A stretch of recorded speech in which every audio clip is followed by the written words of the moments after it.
Aprila leta 2021 je Audi pokazal, kako bo A6 postal električen. No, leto pozneje, aprila leta 2022 je pokazal še, kako bo A6 postal električni Avant. In tisti avtomobil je zares požel ogromno navdušenja. Po internetu v Sloveniji je kar završalo. No, danes pa je napočil trenutek, ko vas lahko povabimo v to sobo in tukaj boste videli, da je Audi držal svojo obljubo.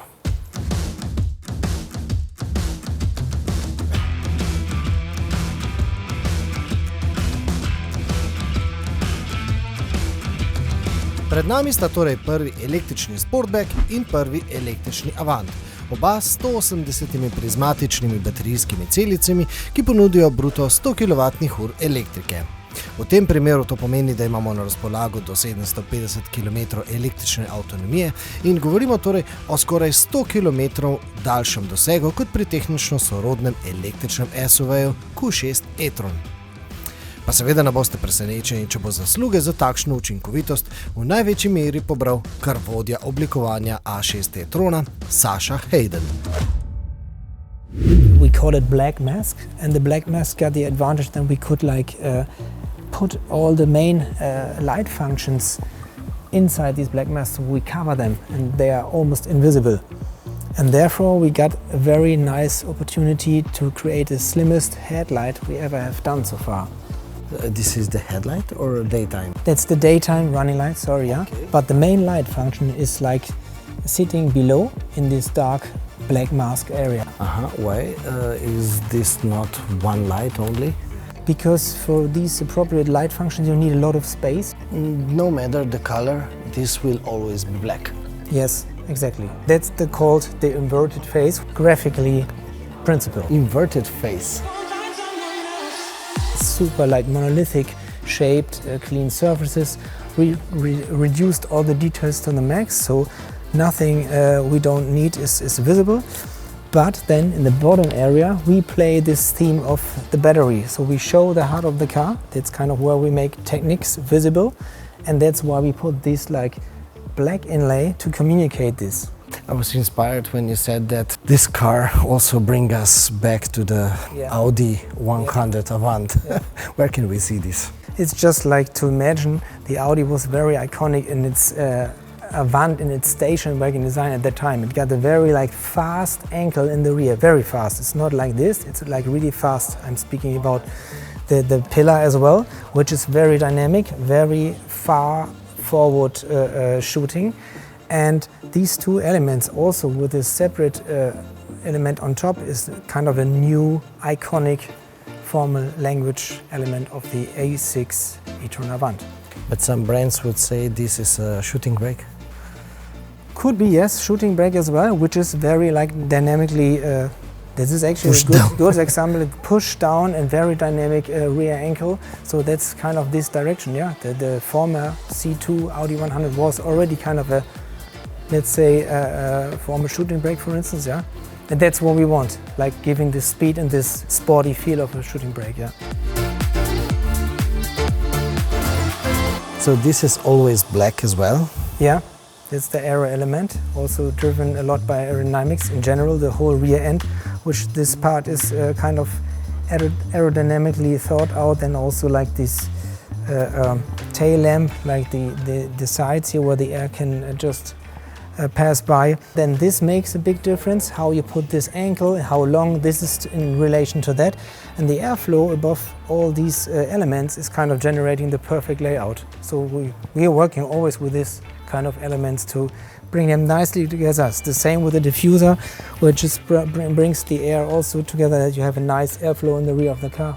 But all these aerodynamic parts are not so sharp as we see it in other No, it not design. always needs to be that sharp. It's kind of a question of the volume, how far you bring it in or out. We worked a lot together with the aerodynamic department. So this one is 0.24 and the other car has 0.21, right? So you see already our very sporty and elegant Sportback silhouette, which ends up in a very nicely shaped spoiler tail. So here you have also a very nice spoiler to guide the air in an appropriate way, to bring the airflow in the best position. You have mentioned the term quattro shoulders. Yeah. So, where do we see these quattro shoulders? In the combustion cars you see on the road we have a very sharp line, always to express our quattro attitude. It sits on top of each wheel, so you see also making techniques visible. We want to see what is below the skirt. Yeah? So in this case we really shaped it in a very new way, very soft and very elegant, but still bold and powerful. Why a Sportback and not a sedan? Because Sportback was a A7, right?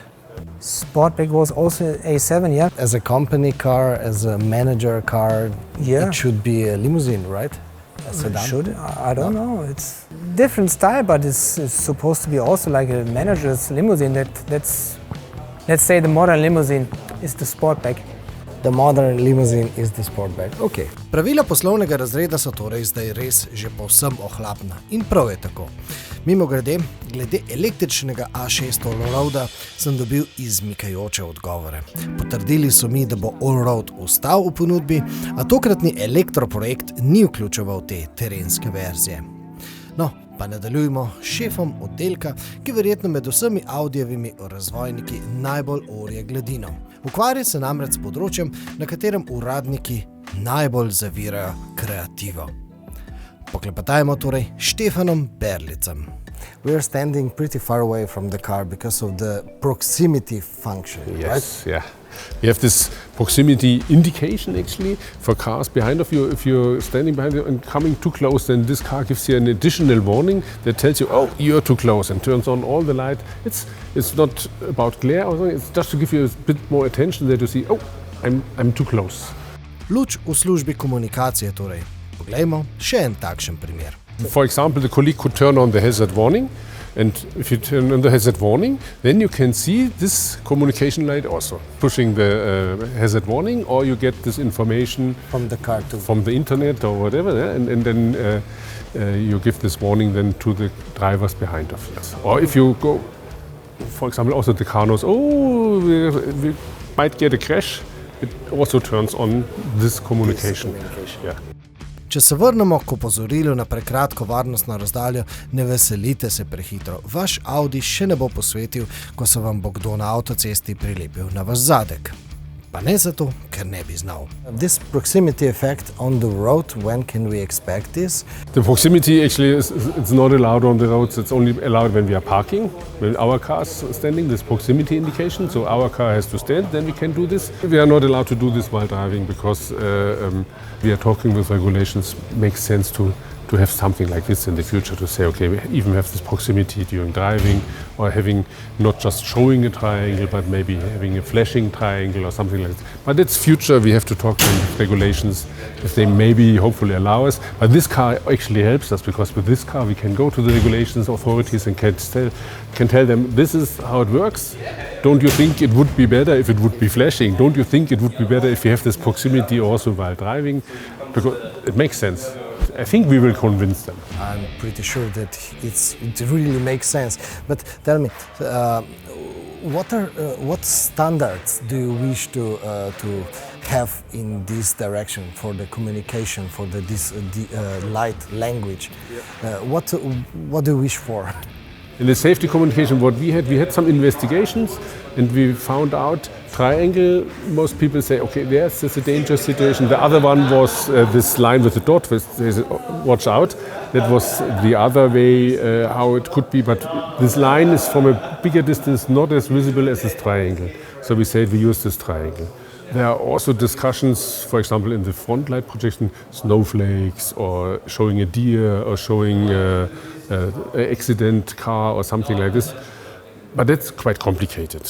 And especially if you have a big distance, you can't recognize it. And so we said for us, let's start with the triangle, because that's something that's obvious what it means and everybody might understand. But on the other side, we know that people have to learn what is this. It's the same like traffic lights. You had to learn red light and green light. If it would be intuitive, then every child would stop at a red light every dog or deer would stop at a red light, but it's not intuitive. You have to learn. And that's why we say, okay, we have to learn now about communication, because in the future, with autonomous driving car, maybe we need much, much more communication. And we need then one language. And this language needs regulation, actually. That's I say, yes, we need regulation, we need senseful regulation, and this could be a first proposal how the language of the future could look like. What kind of light should we use to show other drivers on the road? Yes, go ahead, I'm seeing you. That's actually something more for the front. We are not allowed to have this at the moment in the cars, but in the future it must be something that shows. I would not even say go ahead, because that's difficult, because you never know what other cars are doing. It must be something that says, I've recognized you, I've seen you, and I will stop. We need a symbol that says, I will stop. So maybe actually normally the best would be a brake light like in the rear, but you're not allowed to have a brake light in the front. But something like this, to show you, I've recognized you, I will slow down. That might help. Naj vam zdaj pokažem en primer, kako nam lahko svetloba olajša naš vsakdan. Spomnimo se tistih primerov, ko smo prišli s polnimi vrečkami iz trgovine do prtljažnika in smo potem želeli ga odpreti z brcanjem pod prtljažni prostor. In seveda smo migali z nogo levo, desno, včasih smo v avtomobil kar brcnili, pa se ta vrata kar nekako niso odprla. No, pri Audiju so nam zdaj pokazali lučko in se pravi puščico, kje naj brcnemo z nogo, da se potem ta prtljažnik odpre. Mimogrede, prtljažnik je velik dobrih 500 litrov, z nogo pa ga lahko zdaj ponovno tudi zapremo. Pokažem pa vam še en prtljažni prostor, seveda tega na sprednjem delu avtomobila, seveda po angleško se mu reče frunk, in tudi tega odpiramo brezstično, s takšnim enostavnim pomikom rok. No, ta prtljažnik pa je seveda primeren, da sem pospravimo recimo tiste kable, umazane kable za polnjenje našega avtomobila. Seveda v tem primeru je koristno, da je ta prtljažnik takšen, da ga lahko enostavno očistimo. V notranjosti novi A6 sledi istim pravilom oblikovanja kot pri čisto svežem Q6 e-tronu. Torej tudi v A6 imamo visoko nameščen ukrivljen zaslon v kombinaciji z veliko mero mehkih materialov in pa tehnično naprednim projekcijskim zaslonom. Imamo pa tudi panoramsko okno s filtrom namesto mehanskega senčila. Novost nove šestice pa sta tudi zaslona v prednjih vratih, s katerimi zremo nazaj. This is the virtual mirror second generation. So that means you have learned something from the first generation. Yes. What have you learned? We got a lot of customer feedback for the first generation, and we incorporated in the development of the second generation. The display position is much higher, so now you have it in your natural visibility area.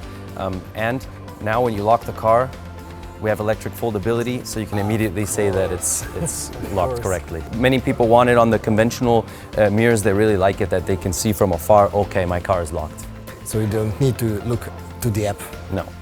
Konceptna avta sta torej močno podkurila in zdaj ob uradni premieri zagotovo že močno greje.